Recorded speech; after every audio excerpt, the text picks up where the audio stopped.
Je suis ravie de modérer cette session qui va faire le point cet après-midi sur le diagnostic des hépatites et de la grossesse.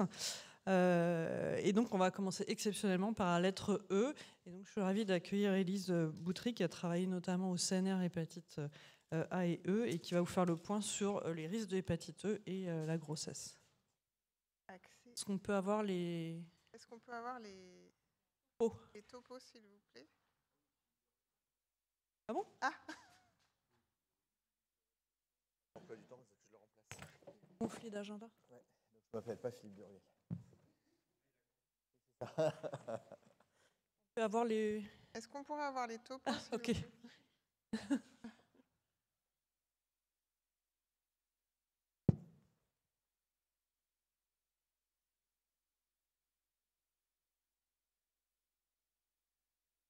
Donc bonjour à tous. Donc moi je vais essayer de faire un petit point sur l'hépatite E et la grossesse. Je vais commencer ma présentation par des brefs rappels sur le virus de l'hépatite E. Donc c'est un virus à ARN non enveloppé.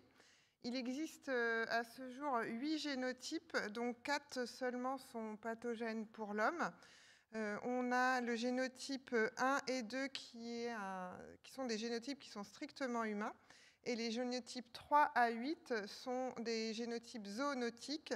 On va retrouver essentiellement le porc comme réservoir pour le génotype 3 et 4, mais on retrouve aussi le sanglier, le cerf, le lapin et le dromadaire. Alors, l'infection par le virus de l'hépatite E est une infection mondialement répandue.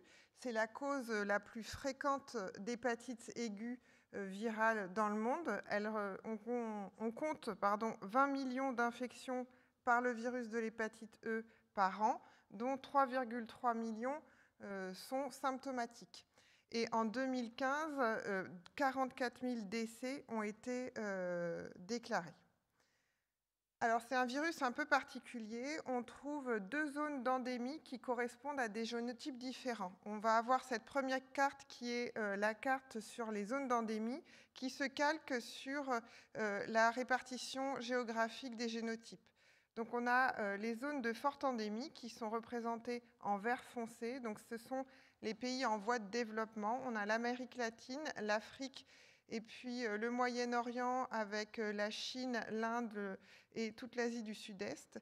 Et on retrouve essentiellement les génotypes 1 et 2 qui sont représentés en jaune sur cette carte.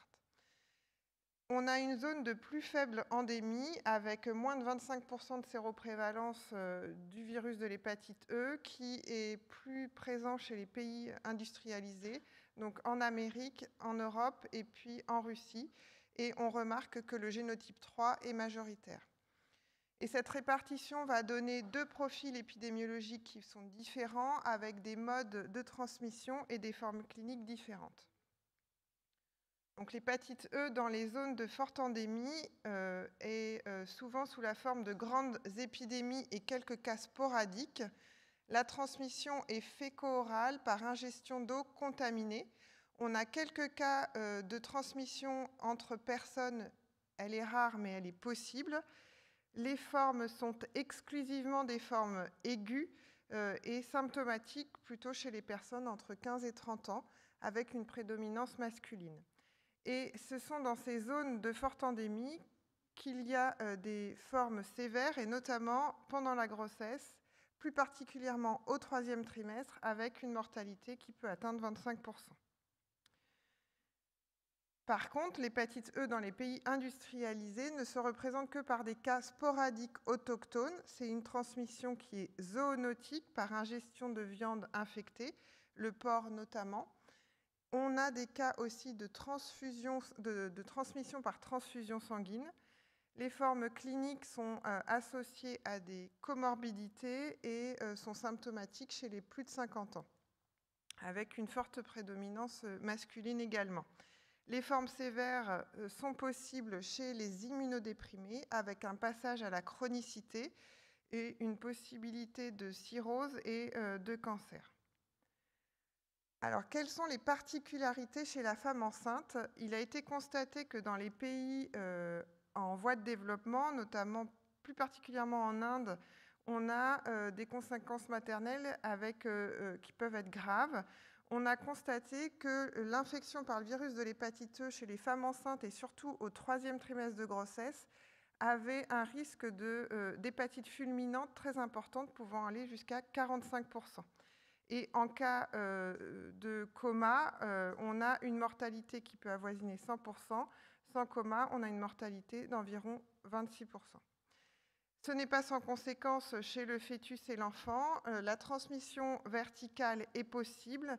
On a constaté des accouchements prématurés, des faibles poids de naissance, et puis une clinique avec des hépatites anictériques et une mortalité du fœtus et du nouveau-né comprise entre 25 et 56%. Alors, quelle est la pathogénèse de cette infection du virus de l'hépatite E chez la femme enceinte ?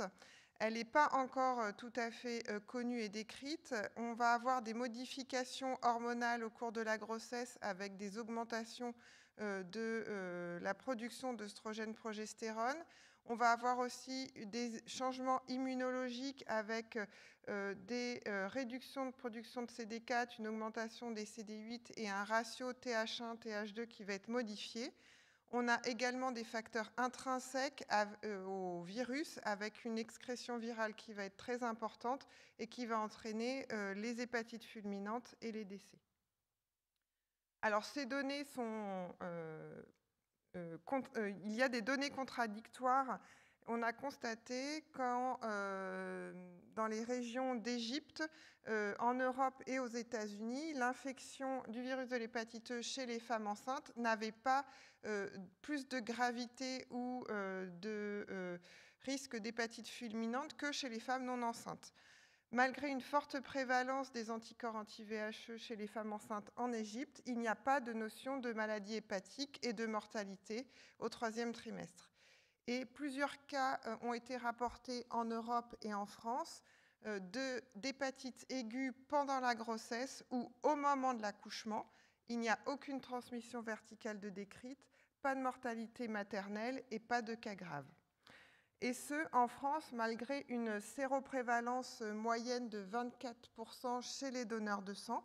On sait qu'on a en France une séroprévalence qui est plus importante pour le virus de l'hépatite E dans le sud de la France, due à la consommation de viande mal cuite avec les saucisses de Toulouse et les figatelles en Corse. Mais c'est véridique. Et par contre, on a une séroprévalence qui est plus faible chez les femmes enceintes et avec toujours cette différence nord-sud. Il y a plusieurs cas aussi d'hépatite E chronique chez les femmes enceintes qui ont reçu des immunosuppresseurs. Donc, elles n'échappent pas à l'hépatite chronique si elles sont immunodéprimées. Ici, on a 2 cas de patientes qui ont reçu des immunosuppresseurs et qui ont leur charge virale pendant leur grossesse qui est extrêmement forte tout au long de leur grossesse. Et malgré cette charge virale élevée pendant la grossesse, on n'a pas de transmission mère-enfant. Et puis, le fœtus et l'enfant n'est pas infecté avec un ARN VHE qui est indétectable dans le sang de cordon, le placenta et le plasma. Alors, qu'est-ce qui explique cette différence entre les cas de femmes enceintes et la mortalité très élevée dans les pays en voie de développement et les cas chez nous en France ou dans les pays industrialisés? On pense à l'influence du génotype. Donc, une première étude a montré qu'il y avait une réplication virale extrahépatique au niveau du placenta.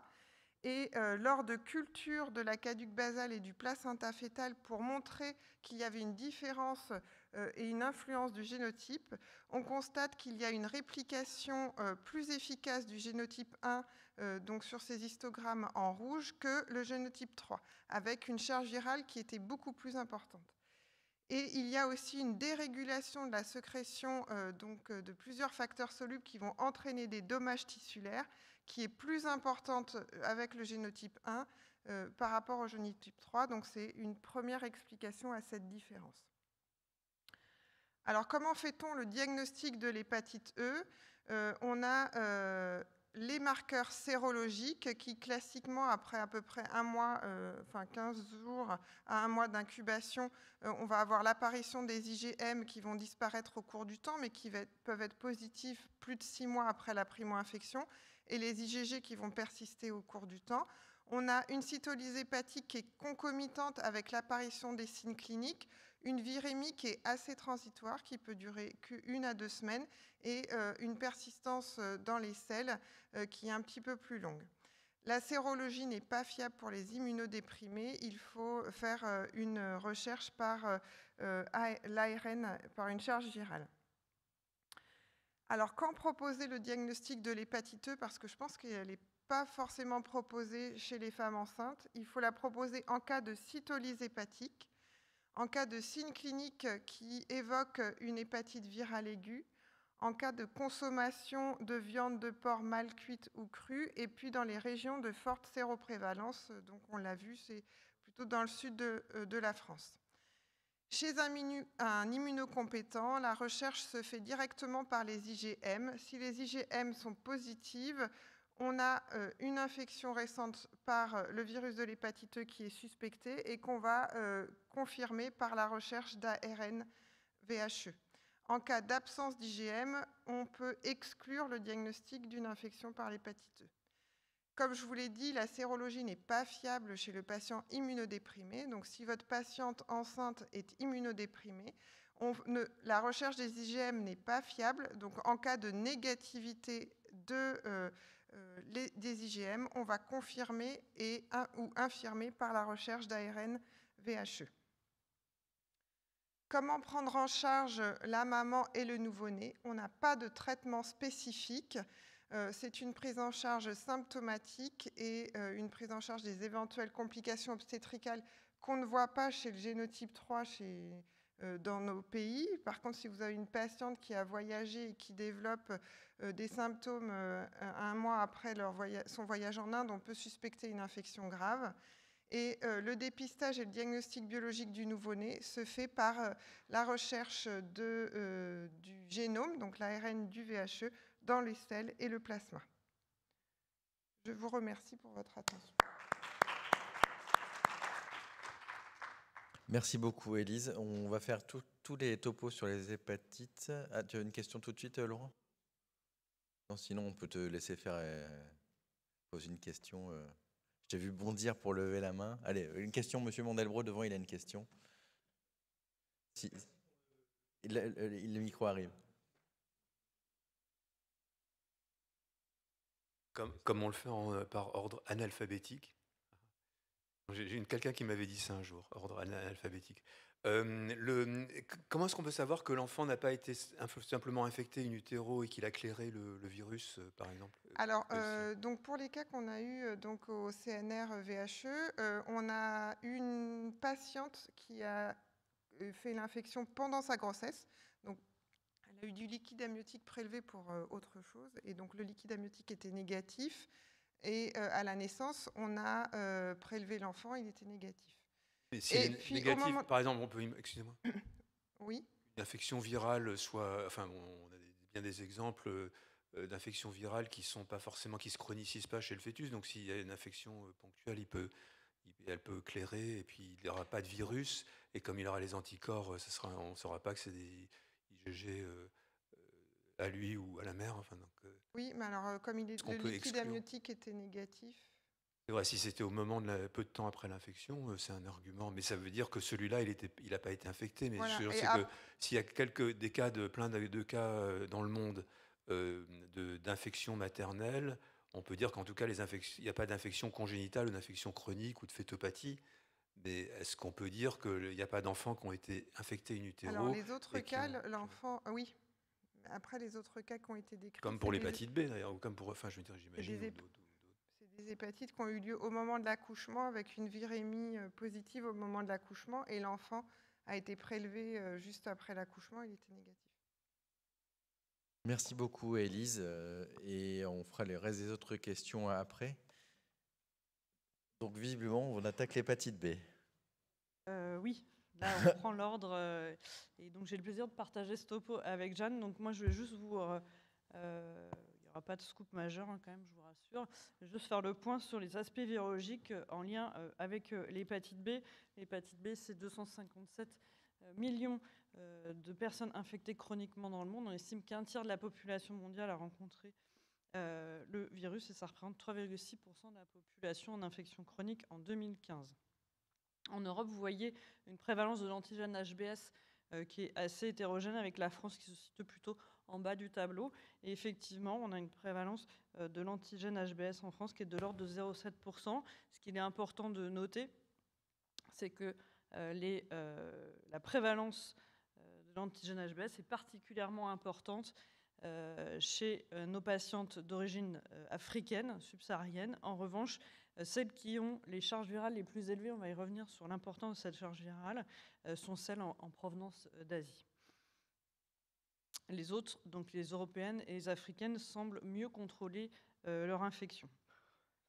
Donc c'est un virus enveloppé, rien de très nouveau, qu'on retrouve dans pas mal de sécrétions, le sang, le lait, la salive, qui sont infectieux. Et sa particularité quand même, c'est que ça nécessite un très faible inoculum et un contact bref pour être contagieux, parce qu'on estime par exemple qu'après un accident d'exposition au sang, vous voyez en comparaison avec le VIH, c'est 0,3% de risque, pour l'hépatite B, c'est 30%. Nous, ce qu'on va évidemment se focaliser, c'est sur la prévention de la transmission au moment de l'accouchement, transplacentaire et l'allaitement. Et puis, on a aussi des cas, bien sûr, de transmission horizontale intrafamiliale. Alors, le mode de transmission, il est prédominant en fonction de la zone d'endémie. Il faut savoir que dans les zones d'endémie élevée, donc en Asie et en Afrique, la transmission se fait principalement très très tôt dans l'enfance, soit en périnatale, soit dans les premières années de vie au sein de la famille. Alors que dans les pays de prévalence plus faible, c'est-à-dire en Europe notamment, c'est une transmission principalement sexuelle. Alors, je ne vous refais pas l'histoire naturelle de l'hépatite B, je voulais juste vous remontrer qu'en fait, le risque d'infection, de passage à la chronicité, en fait, il est très dépendant de l'âge d'acquisition du virus. Et vous voyez que ce risque de passage à la chronicité, il est de 90% quand le virus est acquis avant l'âge de 1 an, contre 5% quand le virus est acquis après l'âge de 5 ans. D'où l'importance de cette prévention. C'est vrai que chez l'adulte, on a tendance à dire voilà, le risque de passage à la chronicité est faible, oui, mais chez les nouveau-nés, il est majeur. Les marqueurs que l'on utilise pour faire le diagnostic sont les cibles finalement du virus. Donc, les anticorps anti-HBS qui ciblent l'antigène HBS, qui est l'antigène principalement circulant dans le sang et qui est est à l'origine de la fabrication d'un anticorps neutralisant et donc bien sûr la cible du vaccin. L'anti-HBC, donc c'est un antigène interne qui n'est pas présent dans le vaccin et donc ça qui signe une infection antérieure, enfin une exposition antérieure par le virus de l'hépatite B, ça ne présage pas de la datation de l'infection. Et on se sert également dans le suivi des infections chroniques du système petit e, l'antigène et l'anticorps HBE. Donc, au décours d'une infection aiguë, donc le plus classique, ça va être la guérison. On a donc bien sûr concomitamment l'apparition d'antigènes HBS avec l'ADN, donc ce qui signifie que quand on détecte un antigène HBS positif, eh bien, on peut confirmer immédiatement grâce à une PCR, qu'il ne s'agit pas d'un faux positif par exemple. Et puis, on va avoir une apparition décalée, mais relativement rapide des anti-HBC, parce que notamment, ils contiennent les IgM, donc c'est ce qui nous permet de faire le diagnostic d'infection aiguë. Et puis, une séroconversion, normalement, dans les 3 à 6 mois, avec l'anticorps HBS, qui signe donc le contrôle de l'infection, puisque je vous rappelle qu'on ne guérit jamais d'une infection hépatite B. C'est comme les virus herpès, c'est quelque chose qu'on garde en nous toute la vie. Mais en tout cas, l'anticorps anti-HBS permet de contrôler cette infection. L'infection chronique, elle est définie par une présence de l'antigène HBS qui dure plus de 6 mois sans séroconversion anti-HBS. Alors, en pratique, donc, existe depuis un certain nombre d'années le dépistage pendant la grossesse avec l'antigène seul. Donc, depuis 2018, ce dépistage chez la femme enceinte doit avoir lieu grâce aux 3 marqueurs qui vont nous permettre d'identifier les individus naïfs, c'est-à-dire ceux qui sont négatifs pour les 3 marqueurs et qui sont donc candidats à la vaccination. Et cette vaccination peut tout à fait avoir lieu en cours de grossesse. Il n'y a pas de contre-indication. Par exemple, s'il y a un risque élevé dans certaines populations, sinon on attend le postpartum. Les femmes déjà vaccinées, celles qui ont un anti-HBs positif. Des infections antérieures, donc celles qui ont un anti-HBC positif, qui peuvent avoir des anti-HBs plus ou moins présents. Ça dépend en fait de l'âge de l'infection. Et c'est vrai qu'on remarque chez nos patientes qui ont acquis l'infection tôt dans l'enfance qu'il peut y avoir une perte de l'anti-HBs au cours de la vie, mais l'anti-HBC, lui, est toujours présent. Et chez ces patientes, il faut savoir, voilà, il y a un risque de réactivation, mais uniquement en cas d'immunosuppression. Là, à l'inverse de l'herpès, on peut faire des réactivations, même quand on est immunocompétent. Pour l'hépatite B, il faut vraiment qu'il y ait une immunodépression. Et puis celui sur lequel je vais m'attarder juste une minute, c'est bien sûr l'infection en cours. Vous détectez un antigène HBs chez une patiente, donc en général avec un anti-HBC positif. Et donc ça, c'est à confirmer très rapidement et à prendre en charge. Si vous suspectez une infection aiguë, vous pouvez rajouter les IgM HBC. Ce qui est urgent, c'est sur un deuxième prélèvement quasi immédiat, il n'y a pas besoin, il n'y a pas de délai entre les deux prélèvements, c'est de confirmer qu'il s'agissait bien du prélèvement de la patiente avant de se lancer dans des explorations complémentaires et des annonces. Donc, ce qu'on appelle la confirmation d'identité. Donc, vous reprélevez immédiatement la patiente. Sur ce bilan, donc, on refait bien sûr l'antigène HBs, on rajoute les marqueurs E, la charge virale et la sérologie delta. Vous le savez qu'il y a un virus défectif qui accompagne un certain nombre d'infections chroniques hépatite B. Et ensuite, il va falloir regarder si c'est une infection aiguë qui est en train d'évoluer vers la guérison ou si c'est déjà une infection chronique, quel stade d'infection chronique et un traitement, pour envisager un traitement éventuel. Et ça, on va se baser sur principalement la charge virale pour initier ou pas ce traitement. Donc la prévention de l'hépatite B, ça passe par limiter la transmission, et ça passe aussi par le dépistage de la femme enceinte à la survaccination, dépister les populations à risque, vacciner et traiter les infections chroniques. Donc même s'il n'y a pas d'indication à traiter en cours de grossesse, il faut adresser ces patientes ensuite de couches à des hépatogastro-entérologues pour une évaluation du traitement pour le bénéfice maternel lui-même. Voilà, et je vais donc passer la parole à Jeanne pour la partie grossesse. Merci Christelle.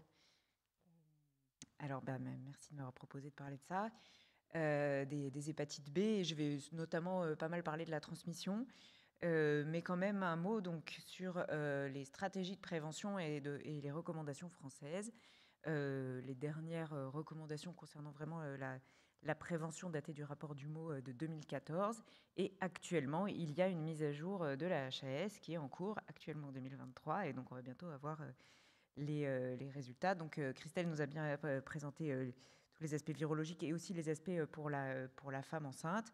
Ce qu'il y avait quand même, c'est un peu flou, je suis désolée, ce qu'il y avait dans le rapport Dumont. Alors à l'époque, c'était avant le rapport de 2017, donc c'était découverte d'un antigène HBs chez une femme enceinte. Mais donc quand même le bilan minimum, les transaminases, l'ADN du VHB, on a parlé de l'hépatite delta, mais aussi, si ça n'a pas été fait, VIH et VHC, et puis évaluer d'emblée le retentissement sur le foie par un TP, une albuminémie et une échographie du foie. Et puis, donc, il était recommandé de demander un avis spécialisé et pathologique chez ces patientes qu'on venait de dépister, tout en traitant l'entourage par dépistage plus ou moins vaccination et informer la patiente et son entourage. Donc, pourquoi est-ce qu'on s'est reposé les questions des méthodes de prévention ? Donc, juste un petit point sur les méthodes de prévention en France. Il y a eu plusieurs évaluations, notamment par l'enquête ELF et par l'enquête nationale périnatale que je vais vous montrer juste après. L'enquête ELF, c'est une étude de cohorte qui visait à suivre donc, pendant 20 ans 18 000 enfants nés en 2011. Et là, c'était donc encore dépistage par antigène HBs. Réponse oui, non ou non renseigné. Et donc, il y avait potentiellement jusqu'à 7% de femmes non dépistées et au moins 2,2% des patientes qui n'étaient pas dépistées, à modérer cependant parce qu'une partie des femmes non dépistées étaient vaccinées. Donc, c'est pour ça qu'elles n'ont pas bénéficié du dépistage. Parmi les femmes dépistées, dans l'enquête ELF, il y avait 0,8% d'antigènes HBs positifs. Et comme nous a dit Christelle à l'instant, c'est très variable selon l'origine géographique. Et donc, ça variait entre 0,3 et 6,7% selon l'origine géographique sur ces patientes dépistées en France. Parmi les femmes dépistées avec un antigène HBs positif, là, on se limite à celles qui sont positives. Donc, d'abord, c'est le déficit en dépistage, et là maintenant ça va être déficit sur la prévention, eh bien il y en a 3% qui avaient reçu un schéma inadapté, soit le vaccin seul, soit les immunoglobulines seules, et 22% des enfants qui n'avaient reçu aucune mesure préventive, ou en tout cas c'était pas retrouvé. Il y a également donc l'enquête nationale périnatale de 2016 qui s'est intéressée à cette question. Et là, on avait une absence de réponse concernant le dépistage qui concernait 0,3% des femmes qui avaient reçu le questionnaire médical. Et quand on répondait, eh bien, il y en avait 3% pour qui il n'y avait pas de dépistage réalisé. Donc, dans l'enquête nationale périnatale, ils se sont intéressés aux facteurs de risque de ne pas être dépistés. Et ça, c'était pour les patientes qui accouchaient hors Île-de-France. Quand le suivi était fait par un gynécologue ou par un médecin généraliste, il y avait un peu moins de dépistage que quand c'était une sage-femme qui faisait le suivi. Et il y avait un peu moins de dépistage si la patiente accouchait en maternité privée ou en ESPIC et si les revenus étaient faibles. Donc, dernière diapo sur les limites de prévention, de la prévention en France. Dans cette étude transversale, finalement, 109 femmes ont été identifiées comme étant ayant un antigène HBs positif, donc c'est 0,8%, 110 nouveau-nés. Et là, la prévention à la naissance était non renseignée pour 23% d'entre eux, non réalisée de manière certaine pour 15% d'entre eux, pas de facteur de risque identifié comme étant à risque de défaut de prévention. On a parlé de l'efficacité du traitement antiviral. Et ça concerne particulièrement les charges virales élevées. Donc, je vais vous montrer ça. Pourquoi est-ce que cette question a été posée par l'OMS ? Parce qu'il y avait des nouvelles données concernant l'efficacité d'un traitement sur la transmission mère-enfant et dans certaines circonstances et sur sa sécurité d'utilisation. Des données de modélisation qui montraient aussi que l'objectif mondial, donc là on ne parle pas que de la France, mais de réduction de la TME fixé par l'OMS ne pourrait pas être atteint avec seule la sérovaccination seule. Et puis, demande de plusieurs régions du monde d'un positionnement de l'OMS sur la question. Donc, ils ont réalisé une revue systématique qu'ils ont ensuite publiée dans le Lancet Infectious Disease, avec une méta-analyse et l'élaboration de recommandations selon la méthode PICO. Ils ont retenu 82 études et ils ont pu mettre en évidence que le traitement antiviral était efficace pour diminuer vous voyez ici avec un autre ratio important, pour diminuer le risque de transmission mère-enfant, la qualité de la preuve restant modérée pour chaque essai pris individuellement. Mais vous voyez sur cette méta-analyse que tous les autres ratios allaient dans le même sens, même si les essais étaient variables en qualité. Alors évidemment, on ne parle pas de toutes les patientes à qui il faut donner un traitement antiviral, et cette étude a été faite ensuite, cette méta-analyse en sous-groupe selon le niveau de charge virale. Et donc la conclusion de l'OMS, ça a été de retenir comme taux de charge virale 5,3 log. Nous, en France, on était plutôt à 7 log à ce moment-là, parce qu'ils ne trouvaient aucun cas d'infection pour des charges virales inférieures à 5,3 log en cas de sérovaccination bien conduite. C'est ce schéma que vous voyez là. Donc à partir de 5,3, eh bien, il commence à y avoir ici des cas d'infection quand on faisait sérovaccination bien conduite, alors qu'avant, il n'y en avait pas du tout. Ça a été réévalué récemment dans une autre méta-analyse qui suggère d'abaisser le seuil à 4 log. Alors évidemment, c'est toujours du bénéfice-risque parce qu'on va faire une inflation. Là, vous voyez ici le nombre d'essais où on est en dessous de 4 log, enfin le nombre de patientes est très, très important. Ça serait une inflation du nombre de traitements antiviraux. Et donc, on ne sait pas combien de patientes il faudrait traiter pour éviter une infection, mais en tout cas, cette méta-analyse récente qui est publiée dans ACTA suggère que jusqu'à 4 log, ça pourrait avoir un intérêt d'ajouter un antiviral à la sérovaccination. Une autre méta-analyse qui est parue récemment a fait une comparaison en réseau. Donc là, c'est une méta-analyse en réseau de tous les traitements possibles. Alors c'est vrai que nous, on s'intéresse surtout à la sérovaccination et l'antiviral. Mais pour les pays notamment où il n'y a pas d'accès aux immunoglobulines ou autres, eh bien, ils ont vraiment repris tous les essais. Vous avez ici placebo, immunoglobuline seule, vaccin et immunoglobulines, etc., etc. Et ici, vous avez le tenofovir. Et ils ont pu mettre en évidence, là aussi, la supériorité de l'adjonction de tenofovir. Et là, c'était en cas d'antigène HBe positif. Parce qu'il faut savoir que dans certains pays, la charge virale n'est pas facilement accessible. Donc ici, vous voyez par exemple la comparaison entre tenofovir et sérovaccination en cas d'antigène HBe positif. eh bien, l'odds ratio est à 0,10 et exclut largement 1 quand on compare à la sérovaccination. Est-ce qu'il y a un risque du traitement? Ça, c'est une question que posent les hépatologues, les infectiologues, parce que quand on arrête le traitement, il peut y avoir un rebond viral. Quand on a donné un traitement uniquement pour la prévention de la transmission mère-enfant, il peut y avoir un rebond viral après. Et en fait, la méta-analyse récente que je vous présente là n'a pas montré d'augmentation des transaminases après l'arrêt du traitement antiviral dans le cas de la grossesse. Donc, pour appliquer au contexte français, tous ces essais sont réalisés avec, en tout cas tous ceux qui ont été inclus dans la méta-analyse de l'OMS, avec dans le bras contrôle une stratégie qui est celle qu'on donne actuellement en France, sérovaccination. Donc ça donne plutôt une bonne validité externe. Chez nous, on a la chance d'avoir la disponibilité facile du meilleur marqueur pour déterminer le risque de transmission mère-enfant, qui reste l'ADN VHB versus l'antigène HBE, qui est un bon proxy, mais l'ADN est plus précis. L'accès au traitement est plus facile. Et donc, l'année dernière, le collège a recommandé également chez toutes les femmes avec un antigène HBS positif, enceintes bien sûr, une mesure de la charge virale au 6e mois et un traitement prénatal antiviral par tenofovir en cas de charge virale élevée.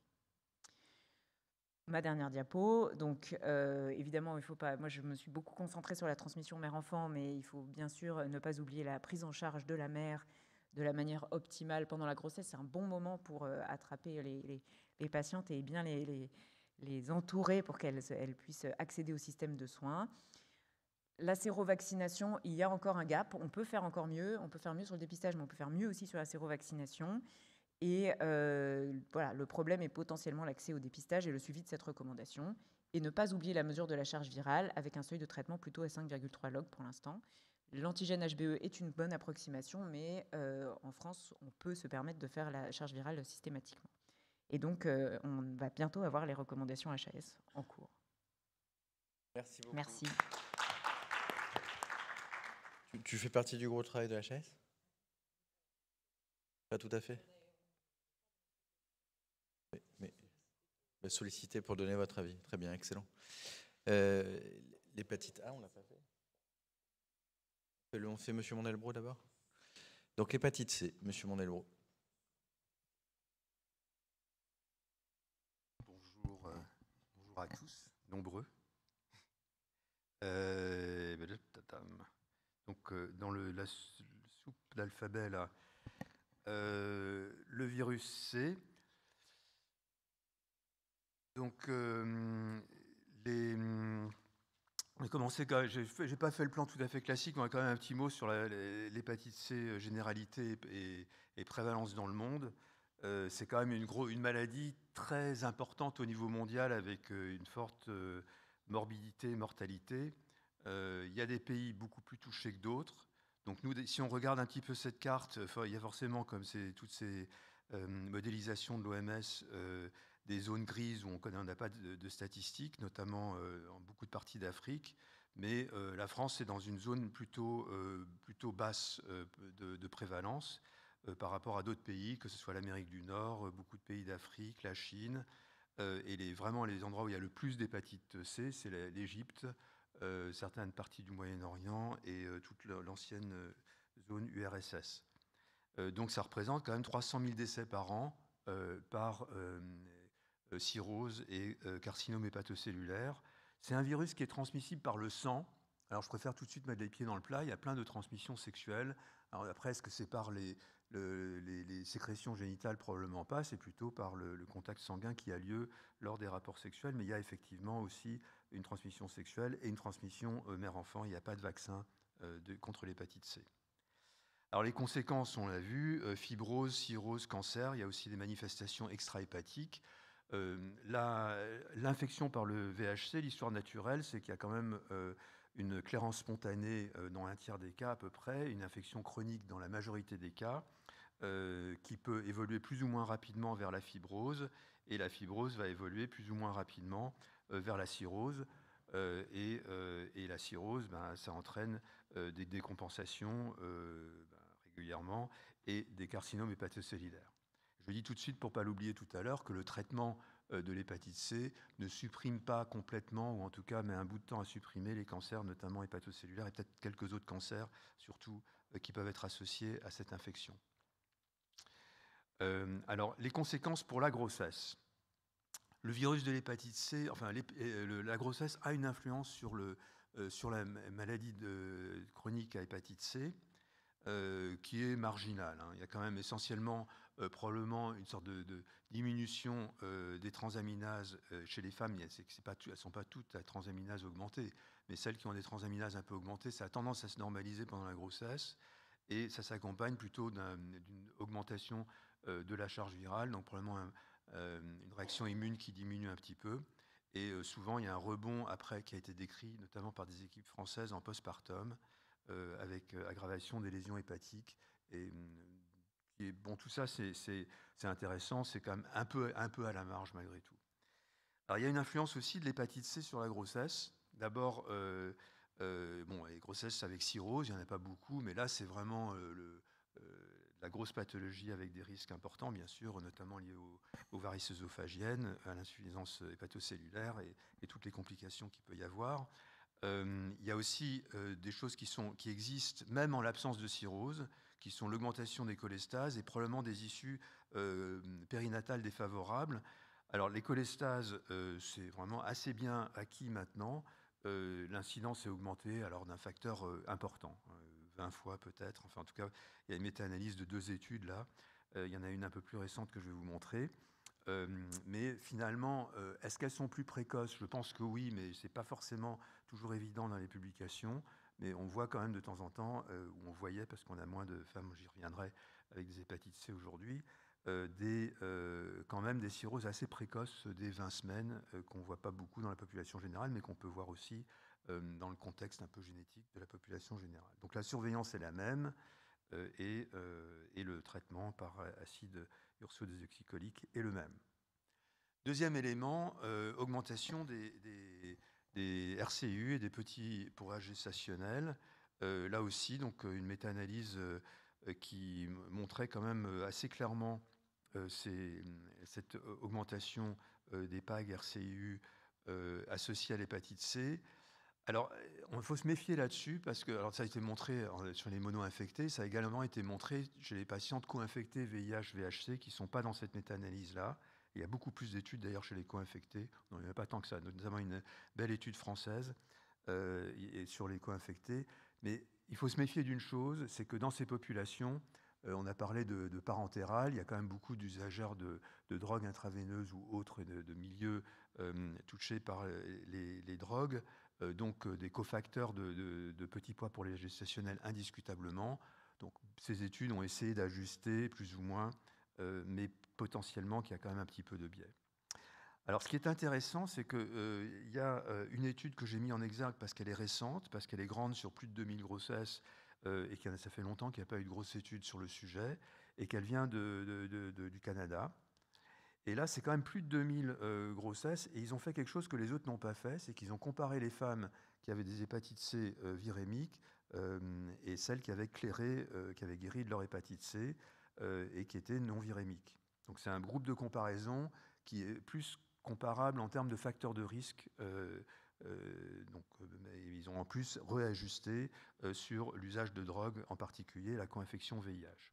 Et ils retrouvent très clairement 4 fois plus ou 5 fois plus de cholestase, 2 fois plus d'accouchements prématurés, et puis tant qu'on y est, ils retrouvent aussi plus d'HPP. Et ils ont aussi retrouvé ce qu'on soupçonnait depuis très longtemps, une relation entre la charge virale d'hépatite C et le risque de transmission mère-enfant, dont je vais parler dans quelques instants.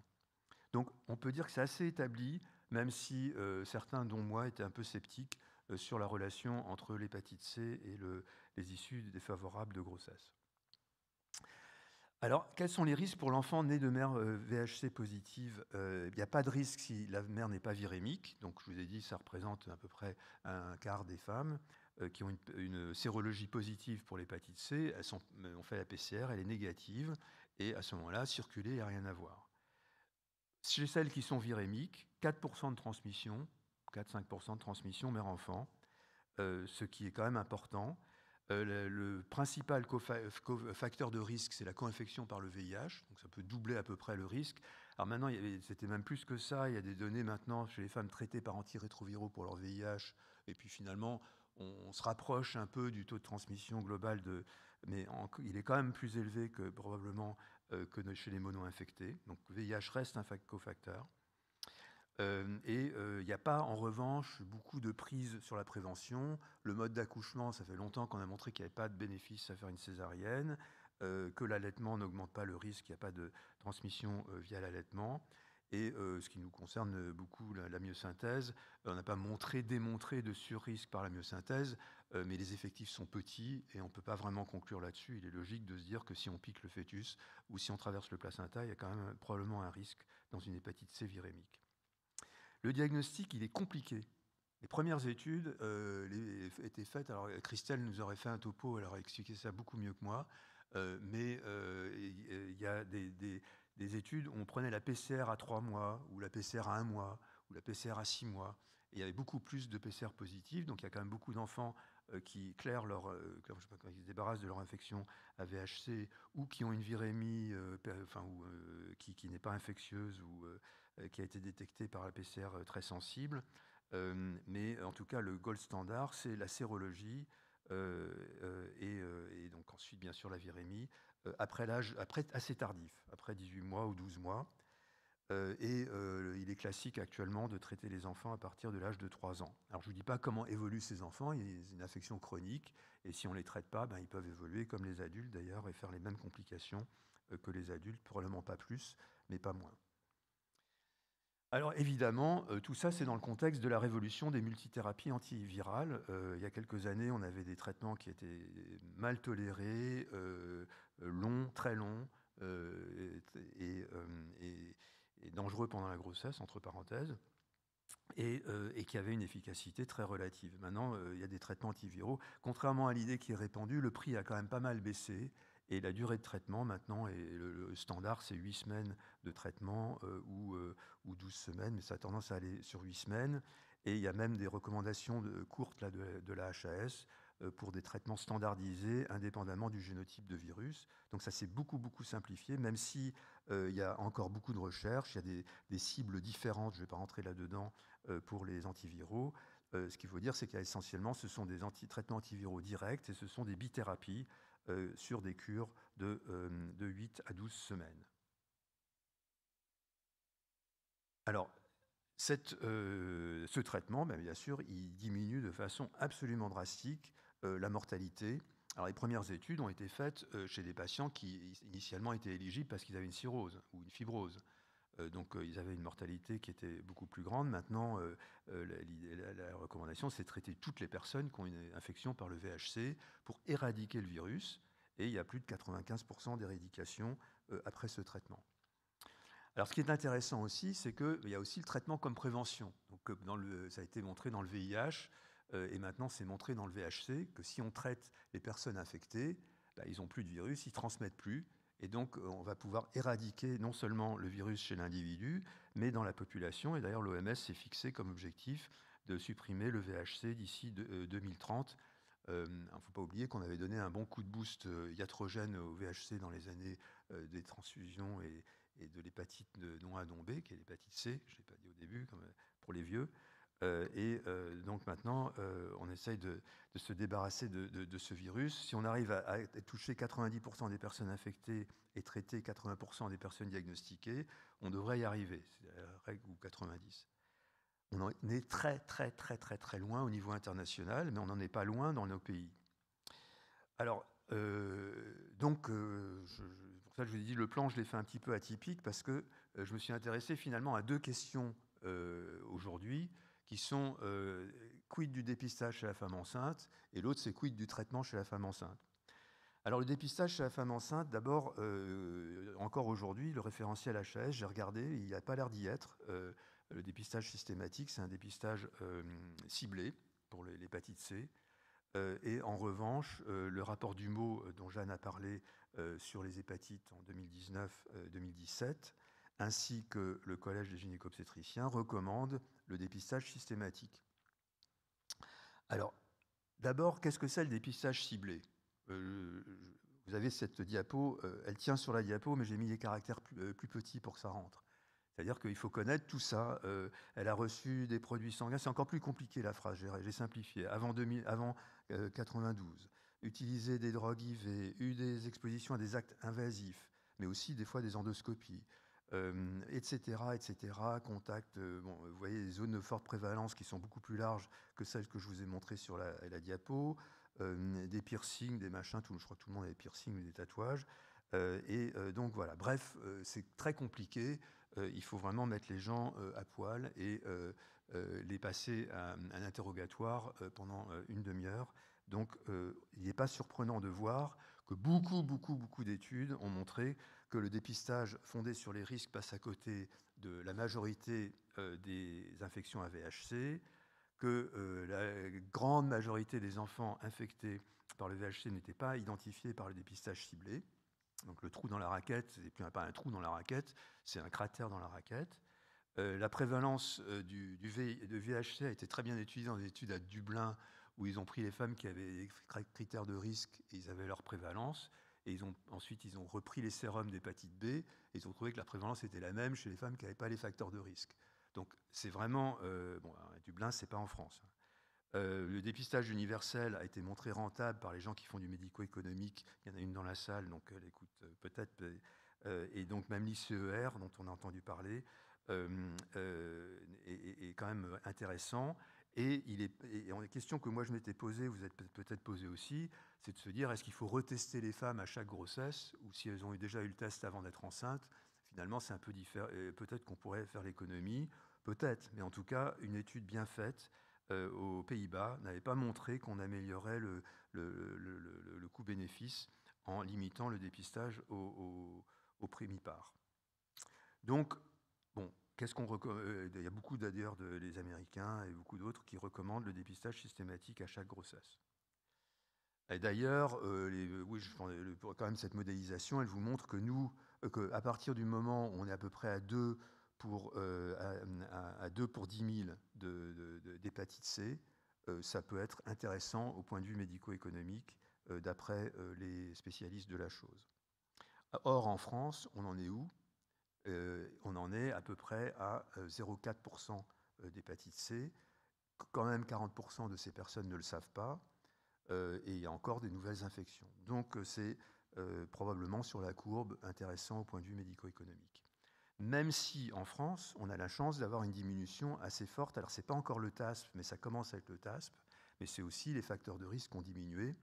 Donc, on a plutôt une diminution au cours des dernières décennies de la prévalence du VHC et de l'incidence encore plus. Alors que dans les pays voisins, en Europe et surtout par exemple en Angleterre, alors aux États-Unis, c'est exactement l'inverse. Ça explose l'hépatite C à cause de l'épidémie des opioïdes, qui a été d'ailleurs iatrogène au départ et maintenant largement relayée par les pratiques à risque. Donc nous, on a la chance d'avoir plutôt une diminution. C'est vrai que les recommandations aux États-Unis sont affolées par cette flambée. Là, il y a d'ailleurs 161% d'augmentation en 10 ans de la prévalence du VHC chez les femmes en âge de procréer. Donc eux, ils sont à fond sur le dépistage. À la conduite pratique, encore ce qu'on avait fait pour le rapport du MO en 2017, c'est le pendant de ce que Jeanne vous a montré pour le VHB. Donc là, c'est pratico-pratique. VHC positif, on recherche l'ARN, il est négatif, on est tranquille, il est positif, on doit informer la patiente et son entourage, il n'y a pas la case vaccination, là, pour le coup. On va faire un bilan minimum, les transaminases, les co-infections, le TP et l'échographie du foie, et un avis spécialisé et pathologique. Donc, est-ce qu'on traite? On a dit tout à l'heure qu'on traitait tout le monde, on traite tout le monde sauf les femmes enceintes et allaitantes. Et donc, on traite avant la grossesse. Il n'y a pas de délai comme il y avait avec la ribavirine qui mettait un temps fou à être éliminé. La demi-vie de ces médicaments est courte et on peut commencer la grossesse un mois après la fin du traitement, même une semaine après. Et sinon, on va traiter après la grossesse ou même après l'allaitement parce qu'il n'y a pas beaucoup de données allaitement, il n'y en a pas. Donc on va se dire, mais pourquoi on ne traiterait pas les femmes pendant la grossesse? C'est vraiment ça l'intérêt, je pense, de ce sujet aujourd'hui et dans les prochaines années.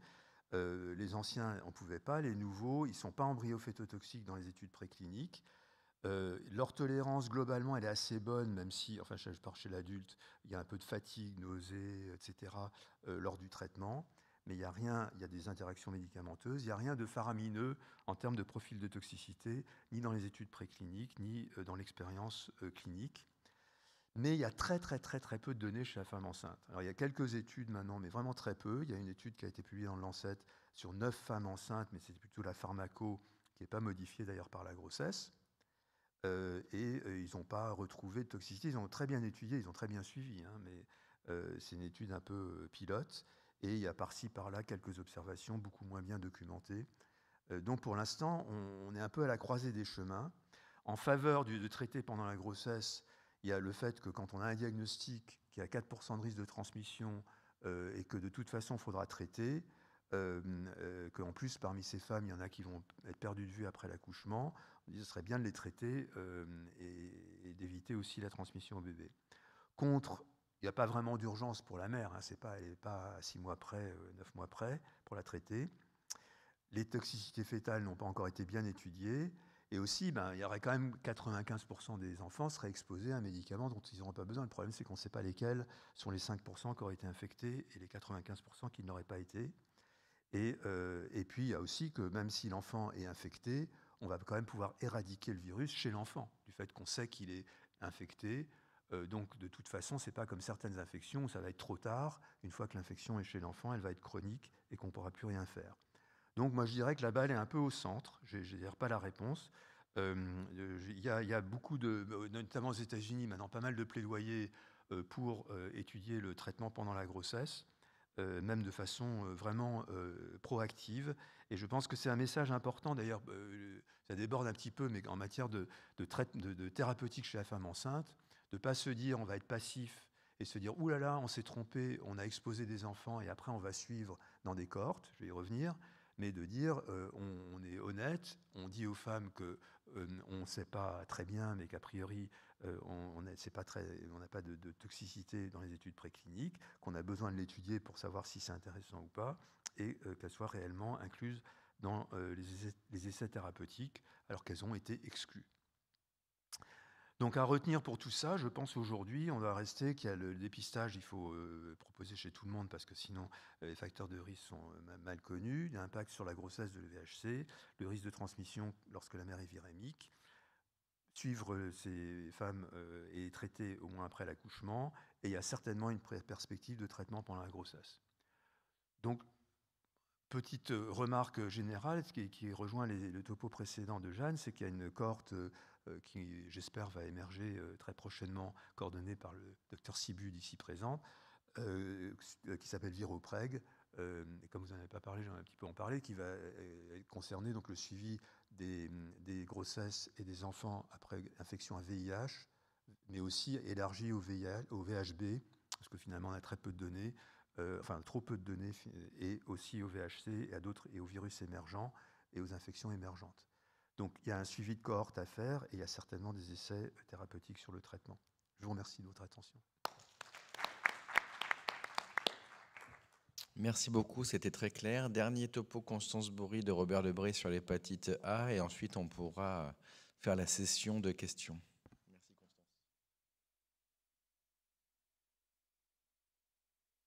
Bonsoir, merci de m'accueillir pour parler de l'hépatite A. J'ai peur que vous soyez un petit peu déçus des données que je vais vous présenter par rapport à celles qui viennent de vous être montrées par M. Van Delbro et par Jeanne Sibud. Donc un petit mot d'épidémio. L'hépatite A est endémique dans certaines zones qui sont représentées, vous voyez là, particulièrement en Afrique et en Inde, et est responsable d'environ 1,4 million de cas par an dans le monde. Donc c'est quand même très important. L'OMS a retrouvé à peu près 7000 décès en 2016 liés à l'hépatite A, ce qui représente à peu près 0,5% des décès liés aux hépatites virales. Donc vous voyez que ça reste assez marginal dans la gravité par rapport aux autres hépatites dont on vient de vous parler. Si on regarde en France ce qu'il en est, on voit que la séroprévalence a largement diminué. Vous voyez qu'en 1977, la séroprévalence était importante et de 50%. Ça, c'est des données qui sont issues des recrues qui rentraient au service militaire. Et puis, dans des études plus récentes qui sont issues de donneurs de sang, vous voyez que cette séroprévalence a baissé puisqu'elle est passée ensuite à 20% en 1997 et sur les données les plus récentes à 10%. Et de la même manière, aux États-Unis, on a observé une nette diminution d'écart entre 1996 et 2011. L'hépatite A est parfois sévère et en fait, il y a des groupes à risque. Alors, à risque accru d'exposition, c'est notamment les voyageurs qui se rendent dans les zones d'endémie, c'est les hommes qui ont des relations sexuelles avec d'autres hommes, les usagers de drogue, ceux qui ont une exposition professionnelle à risque, par exemple ceux qui travaillent dans les stations d'épuration, les professionnels de santé. Et puis il y a un autre type de groupe à risque, c'est ceux qui sont à risque de conséquences défavorables, ceux qui ont déjà une hépatite, qui sont immunodéprimés, et la femme enceinte fait partie de ces patientes à risque. Un petit mot sur l'épidémiologie française. Vous savez sans doute que l'hépatite A est une maladie à déclaration obligatoire et qu'elle l'est depuis environ 2005. Donc les données qu'on a là, c'est les données qui sont issues de Santé publique France. Et vous voyez que l'incidence est environ de 0,6 pour 100 000 habitants par an en France. Donc ça fait à peu près 1200 cas d'hépatite A qui sont déclarés en moyenne chaque année, avec, vous voyez, ce pic en 2017 qui a été expliqué par une probable épidémie d'hommes qui avaient des relations avec les hommes. Et puis, au contraire, en 2020, et on le comprend très bien, une nette diminution de l'incidence en rapport avec l'infection Covid, la généralisation des mesures barrières et évidemment la diminution du recours au voyage dans ces zones où la prévalence est importante. Ça touche de façon identique les hommes et les femmes, l'âge moyen de 35 ans. La transmission, je passe vite dessus, c'est des choses que vous connaissez bien, principalement orofécale, même s'il y a une possibilité de transmission directe de personne à personne, notamment par voie sexuelle. Et ce qui est important de savoir, c'est que ce petit virus de l'hépatite A, il est stable et résistant. Il est stable notamment à la température. Il résiste au froid, mais aussi au chaud. Et ça va avoir une importance puisqu'il va falloir effectivement, dans les mesures de prévention, dans les zones les plus à risque, faire chauffer les aliments pendant longtemps pour pouvoir l'éliminer. De la même manière, il résiste à un certain nombre de solvants, notamment l'alcool à 70 degrés, le chlore aux concentrations de piscine, ça ne permet pas d'éradiquer l'hépatite A. Voilà. Bon, un petit mot de virologie, petit virus à ARN de la famille des Picornaviridae. J'ai été quand même assez surprise de voir qu'il y a encore des débats sur le fait de savoir si ce virus est enveloppé ou non, puisque classiquement on disait que ce virus de l'hépatite A ne l'était pas, et en fait il y a encore des papiers, notamment dans des grandes revues, qui montrent qu'il y a encore une polémique à propos de la structure de ce virus, donc j'ai trouvé ça assez intéressant de voir ça quand j'ai fait ce topo. Il y a un unique sérotype avec 7 génotypes, donc 3 vont infecter l'homme. Et puis, bon, je vais passer rapidement sur le cycle virologique qui ne présente pas de particularité. Alors, qu'en est-il de la forme clinique de l'hépatite A ? Il y a une incubation moyenne qui est de l'ordre de 30 jours. Et l'affection que ce virus confère est une affection qui, en règle générale, est aiguë, bénigne et assez aspécifique. La fréquence des signes cliniques est variable en fonction de l'âge. Vous voyez que chez les enfants, il y a très très peu de formes cliniques, alors que plus on avance en âge, plus le risque de développer une forme clinique symptomatique, plus la sévérité va augmenter. Bon, les signes sont là aussi spécifiques, avec fièvre, troubles digestifs. On va y revenir quand on va parler du cas plus spécifique de la grossesse. Et l'évolution, vous le savez, est pratiquement tout le temps favorable et confère une immunité définitive. Bien sûr, il y a quelques cas de forme fulminante, notamment chez l'adulte, avec les facteurs de risque qu'on a déjà listés, s'il y a une hépatopathie chronique sous-jacente, une immunodépression ou une grossesse. Et il y a quelques cas décrits de transplantation hépatique qui sont nécessaires. Juste un petit mot pour vous dire qu'il y a tout de même des formes cholestatiques qui durent un peu. Donc parfois, ça va pouvoir être une circonstance. Quand on n'explique pas trop une cholestase chez la femme enceinte, on va pouvoir rechercher ce virus, c'est assez rare. Et puis, il n'y a pas d'évolution vers la chronicité, même si on voit qu'il y a parfois des rechutes qui apparaissent à distance, qui font parfois penser qu'il peut y avoir une chronicité. En fait, ce n'est pas le cas, finalement. Le virus finit par s'éteindre. Il y a quelques manifestations extra-hépatiques qui sont exceptionnelles. Voilà. Et puis, la mortalité globale est assez faible, 0,2 à 0,4%, mais elle peut dépasser, quand on augmente avec l'âge, dans certains pays, 2% après 40 ans. Le diagnostic biologique, donc c'est exactement comme pour l'hépatite E, comme Élise nous l'a montré tout à l'heure, la détection des IgM qui va permettre de faire le diagnostic. Ces IgM vont apparaître quelques jours avant le début de la symptomatologie et il y a un pic à environ une semaine après les débuts des signaux cliniques. Les IgM vont disparaître en 3 à 6 mois et puis il y a un petit nombre de cas où ils persistent pendant environ 1 an. Il y a assez peu de place finalement pour le diagnostic biologique direct. Il est techniquement faisable en immunomicroscopie électronique. La culture, c'est pareil, elle est réservée aux laboratoires de recherche. Et puis, il y a une toute petite place pour, je vous le disais, des hépatites persistantes qu'on n'explique pas trop, ou éventuellement à visée épidémiologique pour rechercher le VHA dans les aliments pour faire des études épidémiologiques. Alors, chez la femme enceinte, très peu de données. Hein, j'ai pas grand-chose à vous présenter. L'épidémiologie, dans les pays notamment développés, rare. 0,016%, c'est l'incidence qui est notée. Alors, c'est probablement beaucoup plus élevé, mais les formes étant très peu symptomatiques et aspécifiques, il est vraisemblable qu'on passe vraiment à côté de la plupart. Première question, est-ce que la grossesse a une influence sur la symptomatologie de l'hépatite A ? Probablement pas énorme.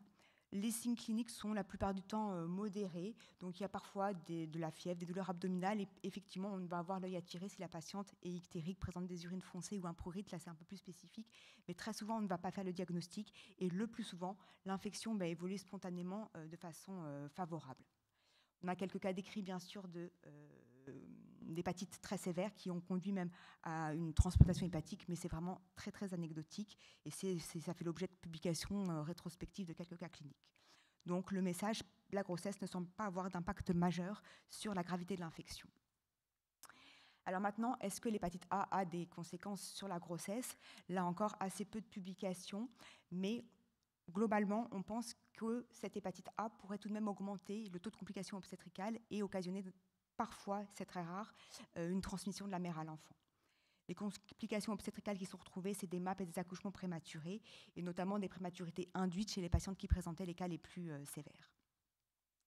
L'étude, si vous voulez, la plus conséquente, c'est 13 cas, et c'est une étude israélienne publiée en 2006 dans Gastroentérologie qui est relayée dans toutes les recommandations quand on parle de l'hépatite A au cours de la grossesse, ce qui n'est pas très fréquent. Alors là encore, il y a probablement un biais de sélection puisque c'était des patientes qui étaient hospitalisées, donc celles qui présentaient des formes sévères. C'était des infections uniquement du 2e et du 3e trimestre. Et parmi ces 13 patientes, il y en a tout de même 9 qui ont eu des complications obstétricales à type de MAP, d'écollement placentaire, des ruptures prématurées des membranes. Et puis, ça a quand même conduit à 8 accouchements prématurés sur 13, avec, vous voyez, une prématurité modérée, puisqu'un terme médian d'accouchement chez ces patientes à 34 semaines. Et puis, tous les enfants dans cette étude-là avaient une évolution favorable. Les facteurs de risque de présenter des complications étaient uniquement la fièvre et l'hypoalbuminémie. Donc voilà, c'est très, très peu de données. Je n'ai pas grand-chose de plus à vous présenter sur l'hépatite A au cours de la grossesse. En ce qui concerne la transmission de la mère à l'enfant, elle est rare mais décrite. Il y a quelques cas d'hépatite néonatale qui ont été décrits, qui ont quasiment tout le temps une évolution favorable. Il y a eu un cas de réhospitalisation à distance de la sortie de maternité. Donc vraiment pas non plus de grande inquiétude de ce point de vue-là. Et puis, dans le suivi de ces patientes, ont été décrits quelques cas de péritonite méconiale, d'acide fœtal, d'hydramnios. Donc, possiblement, alors on n'en voit pas souvent, je pense qu'on peut, compte tenu de la rareté de la pathologie, envisager de proposer un suivi échographique un peu plus rapproché à ces patientes. Dans l'étude israélienne que je vous ai présentée, il y a 4 enfants seulement qui étaient testés et qui étaient tous négatifs. Le traitement, c'est un traitement qui va être symptomatique. Il y a une place pour les immunoglobulines en pré- ou en post-exposition qui n'a pas du tout été validée chez la femme enceinte, mais qui protégerait en tout cas en post-exposition aussi bien que le vaccin administré rapidement après l'infection. Il y a une place en dehors de la grossesse pour les antiviraux, ça n'a pas du tout été documenté chez la femme enceinte. Et puis sinon, il s'agit de la prise en charge hépatologique classique, vous vous en doutez. De la même manière, pour la prévention, pour la prise en charge obstétricale, il n'y a pas de prise en charge très spécifique, en dehors peut-être du petit suivi échographique supplémentaire qu'on pourrait proposer. Et puis, voilà, d'être un petit peu plus vigilant sur l'infection de fin de grossesse qui semble parfois pouvoir occasionner des cas un peu plus sévères. Pas de signal inquiétant quant à l'allaitement. On retrouve tout de même les anticorps dans le lait maternel et des traces d'ARN, mais aucun cas de transmission décrit, même dans les pays où l'endémie est un peu plus élevée, donc l'allaitement est plutôt encouragé. Les mesures, sinon, sont les mesures de prévention dont on a déjà parlé, et puis la vaccination. Alors un petit mot sur vaccination et grossesse, parce que là, pour le coup, il y a un petit peu de données. Donc vous savez que ce vaccin, c'est un vaccin inactivé qui n'est pas recommandé en systématique. Et finalement, il y a quelques cas de patientes qui ont été vaccinées. Alors en général, c'est des découvertes de grossesse une fois que la patiente a été vaccinée, donc des données un peu rétrospectives. Et vous voyez que les résultats que je vais vous présenter montrent qu'il y a eu dans cette étude-là 216 patientes qui ont été vaccinées au cours de leur grossesse, soit par le vaccin monovalent de l'hépatite A, soit par le Twinrix, qui est un vaccin bivalent qui associe un vaccin contre l'hépatite A et l'hépatite B. Et les données sont plutôt très rassurantes, avec des taux de fausses couches, vous voyez 27 sur 217 patientes et 19 pour 153 patientes qui sont ceux qu'on retrouve dans la population générale. Et puis voilà, le reste vraiment, rien de majeur. Quelques cas décrits, mais vous voyez qu'ils sont très anecdotiques, d'hémorragie, de prééclampsie, mais probablement rien qui ne soit en rapport avec l'hépatite A. Voilà, c'est la suite des effets secondaires. On a vraiment très peu de choses. La seule petite donnée qui ressortait, mais peut-on en faire quelque chose, c'est un peu plus de petits pour la gestationnelle. Donc la vaccination est possible théoriquement. On pourrait discuter de la faire chez les patientes à risque. Donc notamment, par exemple, les Américains proposent chez la femme enceinte de le faire si la patiente est à risque. Donc chez nous, finalement, nos recommandations sont les suivantes. On pourrait proposer cette vaccination quand il y a chez la femme enceinte quelqu'un de l'entourage dans la famille qui est atteint, ou qu'il y a un voyage en zone d'endémie qui est programmé, ce qui n'est pas si fréquent que ça. Donc en conclusion, c'est une infection qui est rare dans les pays du Nord, qu'il faut tout de même savoir l'évoquer sur un tableau un petit peu atypique, une cholestase qu'on n'explique pas, par exemple une cholestase gravidique, le lictère, le prurite, les urines foncées, on y pensera. Il faut faire attention au diagnostic différentiel parce que, effectivement, des transaminases élevées peuvent être et seront le plus souvent dues à une autre cause obstétricale. Peu d'influence de la grossesse sur l'hépatite A, peu d'influence de l'hépatite A sur la grossesse. Et puis, voilà, le traitement dont on a parlé, préventif, la vaccination, et puis éventuellement discuter les immunoglobulines dans les formes sévères. Je ne pense pas que vous en verrez tous les jours. Je vous remercie. Merci beaucoup pour tous ces topos. Je propose aux orateurs de venir se mettre à la table pour discuter face au public. Je laisse la chaise parce que vous êtes 3, donc il y a 3 chaises. C'est parfait, je vous en prie. Je vais faire Monsieur Loyal si besoin.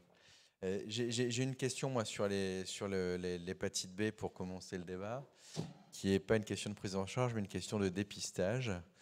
Et est-ce que pour faire des économies de santé, est-ce qu'on pourrait considérer qu'une fois que la sérologie elle montre une trace de vaccination, on n'est pas obligé de la refaire à chaque grossesse? Oui, je pense que c'est raisonnable. En fait, vous avez fait un dépistage qui soit antéconceptionnel, donc la grossesse, c'est le préconceptionnel de la grossesse suivante. Donc après, s'il n'y a pas de contexte particulier d'immunodépression, il n'y a pas de raison de... Et de toute façon, ce ne sera pas avec la sérologie qu'on verra une réactivation. C'est vraiment un message important, je trouve, parce que, alors déjà, il faudrait qu'on arrête de répéter les sérologies toxo-arrival à chaque grossesse quand elles sont positives. Déjà, on fera un petit progrès. Mais si en plus on ne répète pas la sérologie hépatite B quand elle montre une vaccination, une immunisation, on pourrait faire des économies qui me permettraient de faire autre chose, si vous voyez ce que je veux dire. J'ai compris qu'il y aurait des recos l'année prochaine. Et je ne sais pas si la chaise va... J'espère quand même, parce que, par exemple, vous, professionnels de santé qui êtes, entre guillemets, particulièrement exposés, on ne vous refait pas une sérologie tous les 4 matins. Enfin, on l'a fait une fois qu'on est rentré dans le soin et après, c'est valide à vie. Donc après, est-ce qu'ils vont définir un seuil? Je ne sais pas, moi je ne suis pas dans le groupe reco. Par exemple, pour le personnel de soins, il y a un seuil qui est défini qu'il faut au moins 100 unités d'anticorps anti-HBS. Je ne sais pas s'il y aura ce genre de choses pour faire un rappel ou quoi, mais à mon avis, c'est pas... Je ne sais pas non plus, mais ce serait bien, parce que c'est vrai que là, nous, on est amené à répéter... Alors, ça pose 2 problèmes quand même. Enfin, ça pose un problème, c'est celui de la preuve de la vaccination. Parce que souvent, ce qui se passe en pratique, c'est que la patiente qui a été vaccinée, elle dit « Ah bah oui, j'ai été vaccinée, mais je ne sais plus. » Je parlais de la sérologie, pas de la vaccination. Ouais, non, ça compte pas. Oui, non, mais la preuve de la sérologie même. Oui. J'ai eu une sérologie qui montre que j'ai été Admettons qu'elle ait l'assistance publique, par exemple, on a un logiciel commun qui nous permet d'avoir une traçabilité et que Là, je pense que c'est valide. la patiente qui accouche à Trousseau une fois et puis à Louis Mourier après, si on a sur le dossier de Trousseau qu'elle avait une sérologie avec des anticorps anti-HBS, on ne la refera pas à Louis Mourier. Ce serait parfait. Par contre, alors contrairement à d'autres infections où des fois, comme la rubéole, où on dit que les preuves de vaccination sont des preuves d'immunité, dans l'hépatite B, ça n'est pas le cas, parce qu'en fait, il y a des gens qui ont été vaccinés qui avaient déjà une hépatite chronique. Donc en fait, ça marche pas. Donc si elle vous amène son carnet de santé avec ses preuves de vaccination, il faut quand même faire au moins une fois la sérologie.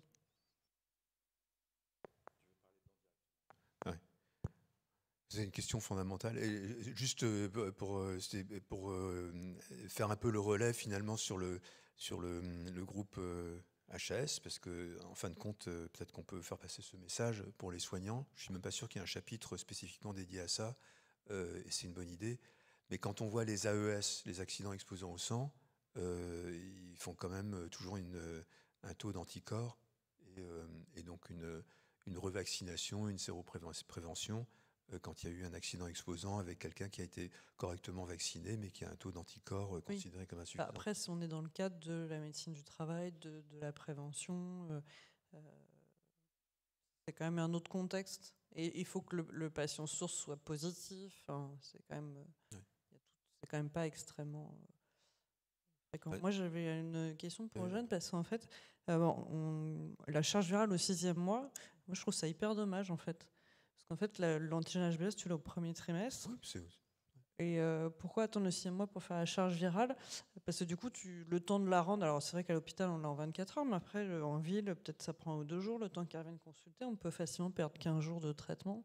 À un moment où finalement, les antiviraux, si la charge virale est très élevée, on peut mettre quelques mois à contrôler. Oui, tout à fait. C'est au plus tard, au 6e mois. C'est au plus tard. C'est-à-dire, évidemment, si la patiente elle est dépistée au premier trimestre, eh bien, donc, je ne sais pas ce qui va être dit dans la HAS, mais si elle est dépistée au premier trimestre, nous on fait la charge virale immédiatement dès qu'on a le résultat. D'ailleurs, c'est ce qu'il y a dans l'organigramme, dépistage positif, charge virale. Ce qu'il y a, c'est que il y a encore beaucoup d'antigènes HBS qui sont faits au 6e mois. Et dans ces cas-là, l'idée, c'est plutôt d'insister sur le fait de faire immédiatement la charge virale, de ne pas la faire juste au moment de l'accouchement pour se dire comment on fait à l'accouchement, parce que là, on va avoir une perte de chance pour le bébé, si on est, et notamment sur les patientes d'origine asiatique, comme tu le disais, qui ont souvent des charges virales très élevées et qu'on découvre à l'accouchement parfois. Alors c'est vrai que en fait, la charge virale au cours de la grossesse, même au cours de l'infection chronique, elle évolue pas tellement. Donc en fait, une charge virale qui est faite au mois d'avril, elle sera quasi équivalente au mois de septembre. Hein. Les patientes, elles contrôlent ou elles contrôlent pas. On ne peut pas se dire, tiens, là, c'est élevé, mais ce sera peut-être faible après. Donc, je pense que c'est bien de faire dès que possible. Tout à fait raison de soulever. En fait, ça vient, et il faut faire attention, parce qu'on a tous, on voit encore même les étudiants qui préparent leur ECN, qui ont encore l'idée que la sérologie de l'hépatite B se fait au 6e mois. Et donc, ça fait depuis longtemps qu'on se bat pour que ça soit fait au premier trimestre, qu'on ait les résultats. Et ça a même été parfaitement montré dans au moins une ou 2 études, est-ce que le taux de sérologie non faite était plus élevé lorsqu'on le faisait au 6e mois que lorsqu'on le faisait en même temps que les autres sérologies au premier trimestre. Donc vraiment clairement, ça c'est un message hyper important à faire passer, c'est le message numéro 1 sur le dépistage de l'hépatite B. Puisque j'ai pris le micro, j'avais une question pour Christelle concernant une phrase où tu disais que si on avait un antigène HBS positif, on faisait un test de confirmation pour vérifier les identitovigilance, etc. avant l'annonce. Je ne suis pas tout à fait d'accord avec ça. Je pense que l'annonce, elle doit être transparente. Le problème, c'est qu'est-ce qu'on appelle une annonce? On annonce que le résultat est positif et que, bon, de temps en temps, les labos se trompent. Non plus, hein. De temps en temps, les labos se trompent. Moi, c'est ce que je leur dis. Vous savez, les labos, de temps en temps, ils se trompent d'étiquette. Et donc, il faut quand même faire un contrôle. En même temps, on va faire le bilan. Et c'est vrai, parce que ça m'est déjà arrivé pour le VIH plus d'une fois au cours des années, et même pour l'hépatite B, d'avoir effectivement des problèmes. Et c'est toujours des problèmes d'identitovigilance à ce moment-là. Et généralement, c'est parce que c'est la cousine qui en fait a l'hépatite B ou autre chose. Non, j'ai dépassé mes prérogatives. Okay. Je dis juste qu'il ne faut pas attendre avant de faire le contrôle. Voilà. Okay. Et l'autre chose peut-être, c'était sur les marqueurs, parce que ça, c'est pas encore tellement passé. Christelle, est-ce que tu peux juste nous éclairer sur le fait que les marqueurs d'hépatite B, que c'est pris en charge par la Sécu, parce qu'il y a encore beaucoup de gens qui disent le référentiel, alors que les recommandations, il y a beaucoup de recommandations pour dire qu'on fait les marqueurs comme chez tout le monde, antigènes, anticorps, etc. Mais il y a encore beaucoup de gens qui disent la grossesse, le référentiel, c'est antigène HBS, et il n'y a que ça Les qui est 3 marqueurs. Voilà. Non, c'est les C'est 3 tout à marqueurs fait qui sont pris pris en en charge, charge. et donc on peut dire qu'il y a... Ouais. Deux questions. Pour l'hépatite A, il y a des immunoglobulines spécifiques ou c'est des immunoglobulines polyvalentes? C'est des immunoglobulines polyvalentes qui ont été administrées, ouais. Et deuxième question, pour geste invasif, amniosynthèse ou PVC et hépatite B, est-ce que vous recommandez un traitement pré-geste, quelle que soit la charge virale, ou en se basant, nos hépatologues, ils traitent à partir de 4 logs, mais est-ce qu'il faut traiter en dessous de 4 logs en prévision d'un prélèvement invasif? Alors, je suis pas très au courant de la biblio là-dessus. Je ne sais pas s'il y en a. Mais en tout cas, en général, quand les patients si on les découvre immédiatement, on va les traiter immédiatement pour baisser la charge virale. Mais si on a un prélèvement à faire dans l'intervalle, je ne sais pas si on a la même réflexion que pour le VIH, par exemple. Je sais pas. C'est vrai que là, ce catalogue, ça ne sera pas le même seuil, sauf si on change le seuil pour traiter... voilà. Mais il n'y a qu'une étude, ça j'avais fait la biblio, et il y a une étude chinoise qui avait montré un surrisque d'infection en cas de geste invasif d'amniosynthèse, et chez les femmes qui avaient des charges virales élevées, c'était très élevé, hein, c'était du 7-8 logs. À l'époque, c'était en copie, c'était pas en unité, mais enfin ça revient à peu près au même, c'était le même genre de très très élevé. Et il n'y a qu'une étude, ça va être Pan ou un de ceux-là qui publie sur le sujet. Alors logiquement, c'est un autre argument pour faire, j'y pensais justement, on a un cas, quelqu'un m'a parlé d'un cas tout à l'heure au congrès, pour faire le dépistage de taux dans la grossesse, parce qu'on se retrouve dans ces situations après, déjà de femmes qui viennent pour une amniosynthèse, et encore plus pour une biopsie de tropho, et qui n'ont même pas encore fait leur sérologie. Donc on dit, voilà, est-ce que vous voulez quand même faire le geste invasif alors qu'on n'a pas la sécurité? Donc il vaudrait mieux l'avoir avant. Et effectivement, peut-être des indications plus larges de traitement. Alors, est-ce qu'il faut attendre qu'on ait recontrôlé la charge virale, qu'elle soit négative, pour faire une amniosynthèse? C'est peut-être trop demandé. Parce qu'au bout de combien de temps, d'ailleurs, Christelle, tu dirais qu'on a commencé à vraiment diminuer la virémie et la réplication, qu'on peut aussi avoir une protection Alors après, ça dépend de combien on part. C'est vrai que quand on part de 7 logs, ça peut prendre plusieurs semaines. On dit qu'en dessous de 3 logs, le risque, même quasiment, du coup, on n'est même pas sous traitement, donc il n'y a pas de raison de différer des gestes. Et ça descend de 1 log en combien de temps? Là, comme ça, non, je ne sais même pas si c'est si homogène que ça entre les patients. Et d'ailleurs, j'enchaîne pour partager votre expérience. Vous recontrôlez tous les combien de temps les charges virales chez les patients qui sont sous traitement? Bonne question. Il faudrait qu'on voit si ça va être dans les recos, parce que jusqu'à présent, il n'y a pas de consensus là-dessus. Ouais. En fait, les patientes qui sont sous traitement, très souvent, elles sont totalement détectables. Et en pratique, c'est pas de la reco, mais en pratique, on les recontrôle au 8e mois pour être sûr qu'elles... Voilà. Mais je parlais des patientes chez lesquelles on instaure un traitement au cours de la grossesse, qu'on ait les charges virales les plus élevées. Vous les contrôlez tous les combien de temps, vos charges virales? Ça, je pense qu'on le fait une fois par mois pour vérifier que ça fonctionne bien. Est-ce qu'on fait... Il y en a, c'est pas si fréquent. Je suis même pas sûr que... C'est-à-dire que soit si on veut tester l'observance, ça a peut-être un sens. C'est plus là-dessus. Mais nous, en France, c'est vrai que comme on fait la sérovaccination, ce qu'on veut savoir, c'est à la fin de la grossesse, mais de toute façon, après, on n'a pas d'autres ressources si le traitement antiviral n'a pas marché. S'il n'a pas marché, c'est un problème d'observance. Donc, il n'y aura pas de sanction avec une césarienne. Un deuxième antiviral. Mais c'est vrai qu'en pratique... En pratique, on le fait, on le documente. Je ne suis pas sûre que ce soit très utile. Mais on le documente sans probable intérêt clinique, mais aussi parce que la patiente veut savoir si ça fonctionne, Oui, bonsoir. Du coup, j'avais une question par rapport à l'hépatite E et les différents génotypes dont vous avez évoqué tout à l'heure. Vous disiez qu'il y a une mortalité qui était aux alentours de 26% dans les pays en voie de développement. Est-ce que c'est vraiment figé par rapport au génotype ou c'est dû par rapport à la prise en charge dans les pays en voie de... Non, c'est vraiment en lien étroit avec le génotype. C'est-à-dire que les hépatites acquises dans nos régions par voie alimentaire, c'est pas une question de prise en charge. Il y a pas la mortalité n'a rien à voir. Non, c'est indépendamment de la prise en charge. C'est vraiment très lié au génotype. Malgré le brassage de la population. Après, on peut imaginer avec les infections émergentes qu'un jour il y a des génotypes d'hépatite E dits endémiques qui arrivent chez nous. Ça, c'est possible. C'est pas le cas pour l'instant. Donc, quand on aura ces génotypes, oui, effectivement, les risques seront les mêmes qu'en Inde ou, enfin, en tout cas en Asie. Et il faut savoir que tous les diagnostics d'hépatite E donc passent par le centre de référence, et donc en particulier pour des patients entre guillemets à risque, et on fait le génotype. Donc c'est une réponse que l'on peut apporter.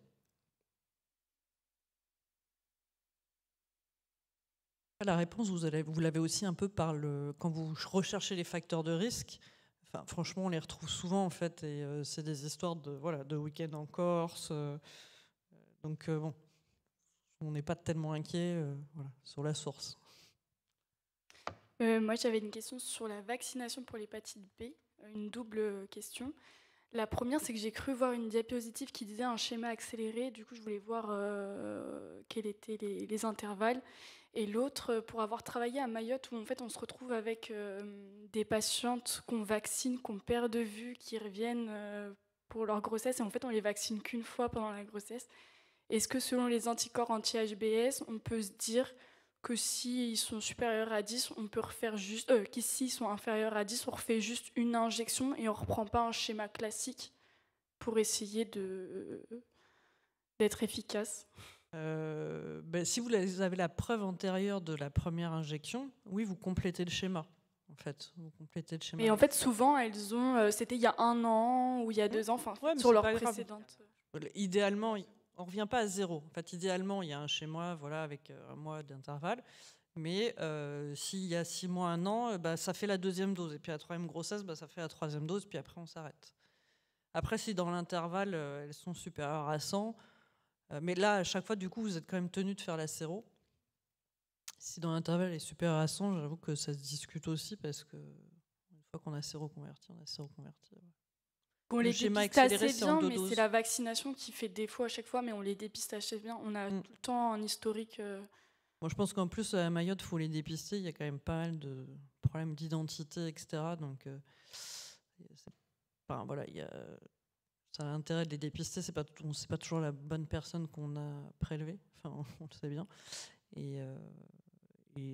Bon, après, il n'y a pas d'effet toxique à revacciner 4-5 fois. On sait bien que nos adolescents, il y a une vingtaine d'années, il y avait des gens qui, entre guillemets, ne répondaient pas, qui ont 6-7 injections. Il n'y a pas d'effet secondaire, mais voilà, c'est pas forcément utile. On dit qu'au-delà de 3, on en fait. Si la personne n'a pas séroconverti, on fait une 4e et on s'arrête et on considère que la personne est immunisée. Et le schéma accéléré, c'est 2 doses. C'est pour les gens, effectivement, qui ont besoin d'être protégés très rapidement. À quel intervalle d'1 mois? Oui. Je répète, 4 fois, elle n'a pas séroconverti, elle est considérée comme immunisée. Si, je le répète parce que c'est un message extrêmement important. 4 injections, pas de séroconversion, considérée comme immunisée. Comme avec la rubéole 2 fois, quand elle n'est pas encore séroconvertie, elle est considérée comme immunisée. On ne va pas faire pour l'hépatite B 5, 6, 7 ou pour la rubéole, comme on l'a déjà vu, 3, 4, 5, 6 injections. Est-ce qu'il y a encore des questions dans le public? Iman, tu avais une hépatite A il n'y a pas longtemps, je crois. Parmi tes patientes, pas toi. Hein. Oui, il y a le secret médical quand même. Tu veux nous en dire un mot ou pas? Parce que sinon, tu as une expérience de l'hépatite A qui est supérieure à la plupart d'entre nous maintenant. Ah, c'est pas mal. Donc c'est assez récent, Marc. Le cas d'Iman a été assez compliqué. Le cas était intéressant. Donc je suis gynécologue à Beaujon, qui est un centre entre autres hépato. Et donc on avait accueilli cette patiente un soir de Noël avec une suspicion de vomissement gravidique à 16 semaines, ce qui est quand même un peu atypique, une patiente qui n'avait jamais vomi avant. Et surtout, elle avait une cytolyse hépatique à plus de 6000 azatalates. Donc on l'avait accueillie en faisant le bilan d'hémostase. Il y avait un TP qui commençait à baisser, donc on a fait toute une recherche élargie de toutes les sérologies. Et rapidement, on a eu le diagnostic d'une hépatite A, du coup fulminante et avec une encéphalopathie hépatique associée. Enfin, la patiente s'est un peu dégradée. Elle a eu un passage en réa qui a juste attendu que... parce que c'est assez aigu, du coup, l'hépatite A, il faut attendre que ça passe.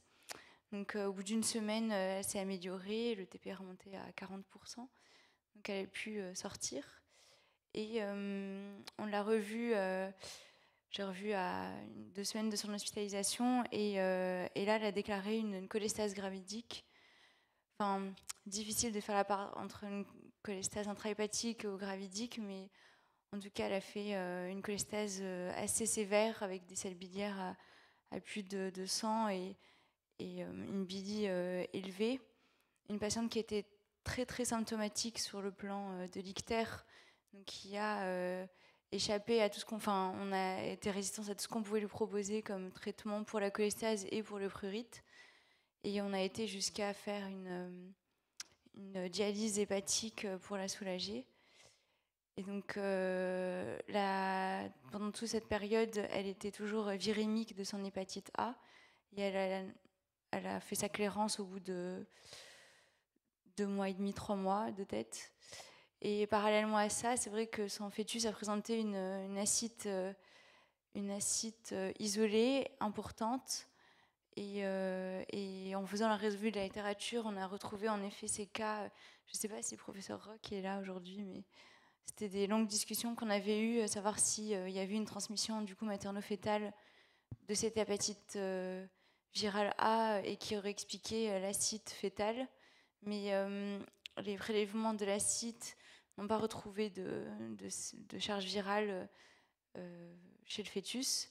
Et à la naissance, finalement, le diagnostic retenu, c'était une perforation méconiale, mais sans grélique, mais sans cause apparente. Et les sérologies du nouveau-né étaient négatives. Donc, on n'a pas encore l'histoire complète, parce qu'on attend encore de voir à 1 an si une sérologie est prévue. En tout cas, la patiente,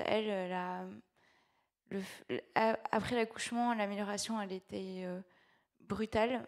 Donc on pense quand même que la grossesse a un peu aggravé son hépatite et qu'elle a probablement peut-être une mutation qui l'a prédisposée à faire une hépatite plus grave que ce qui est décrit, même si les cas ne sont pas très fréquents dans la littérature. Mais donc, affaire à suivre. Merci beaucoup, Iman. Donc, du coup, je rejoins un peu la question de Jérôme Massardier tout à l'heure. Il y avait eu une tentation de lui mettre des immunoglobulines ou quelque chose comme ça pour... Non, parce que pour les hépatos, elle s'améliorait. D'accord. C'est juste sa charge virale, c'était une cholestase intrahépatique, mais classique dans une hépatite A, mais aggravée parce qu'elle est enceinte. Ça marche, merci beaucoup. Merci beaucoup pour cette expérience. Une dernière question de Marc Domergue. Donc, quand tu étais externe, tu as vu une hépatite? Non, à propos de votre patiente qui devait être bien jaune, est-ce qu'il y a un risque pour le fœtus d'être exposé à un ictère ou à l'ictère de la mère, quoi, pour ces noyaux gris centraux?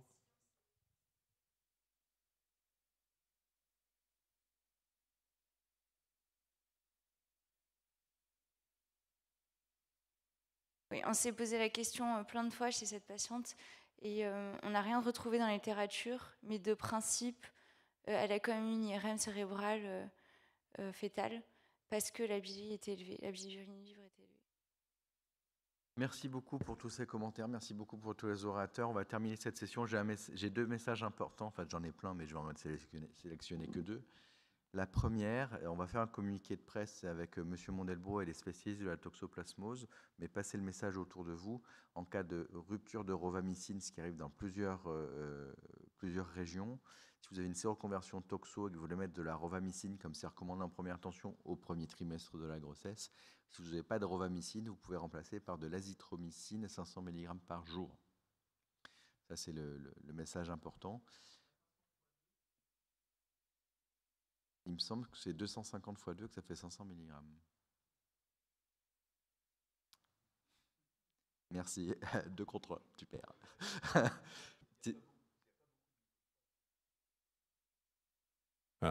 C'est une substitution sans gros niveau de preuve, d'ailleurs déjà à la ROVA, mais on va vérifier nos fiches. Mais si pour les toxos après 14 semaines, c'est quand même adiazine malocide. Et acide folinique, ne l'oubliez pas, pour la prévention des complications. Demain après-midi avec Christelle, on fait un atelier sur des cas clinico-biologiques de pièges d'interprétation et de prise en charge de maladies infectieuses et grossesses. N'hésitez pas à venir nous rejoindre. Je vous remercie d'avoir été très présent. Bonne soirée et à très bientôt.